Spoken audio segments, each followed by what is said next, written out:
Nel giro di mezz'ora comincia a formarsi un fiume d'acqua nel vigneto a sinistra della nostra casa e dopodiché in un attimo tracima, nonostante abbiamo un muretto con recinzione, e di conseguenza si allaga tutta la casa al piano terra. Tutto il giardino e dopo continua nella casa che abbiamo poi alla nostra destra. Probabilmente questo è dovuto a dei lavori che sono stati fatti in passato, penso un 5-6 anni fa, perché io sono 22 anni che vivo qui e questa cosa non si è mai verificata fino a 6 anni fa circa. Dopo dei lavori che sono stati fatti in collina, la pista ciclabile, hanno interrato ovviamente i fossati, forse i tubi sono insufficienti, non sono esperta, non mi intendo di questi lavori, ma è chiaro che comunque dipende da un lavoro di drenaggio che va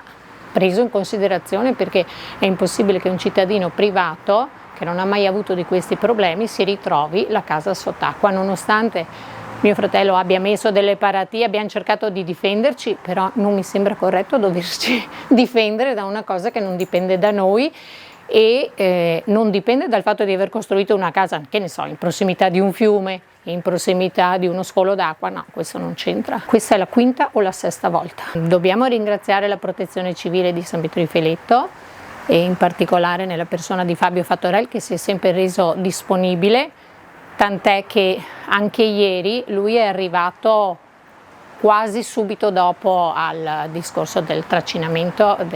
dell'acqua e ha cercato di darsi una mano anche con i mezzi a sua disposizione. Poi sono intervenuti altri collaboratori della Protezione Civile, hanno cercato con delle pompe dal campo attiguo a destra di togliere l'acqua, contemporaneamente con dei badili di smuovere i 2 tubi,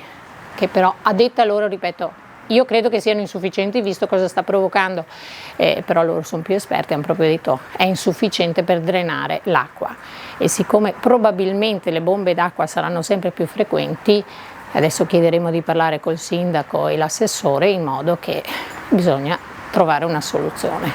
Ma il bilancio è che in un quarto d'ora, 20 minuti è scesa talmente tanta acqua che io sinceramente non me la ricordo,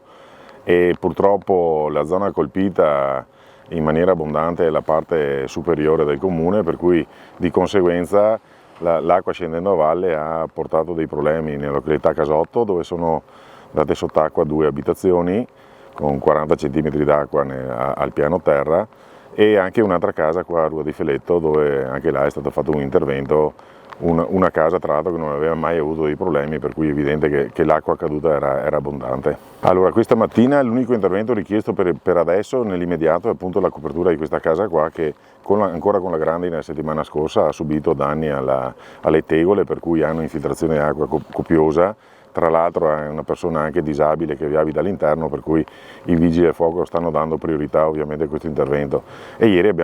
siamo intervenuti anche con l'aiuto di altre squadre esterne, con la Protezione Civile nelle zone dove c'era bisogno, insomma.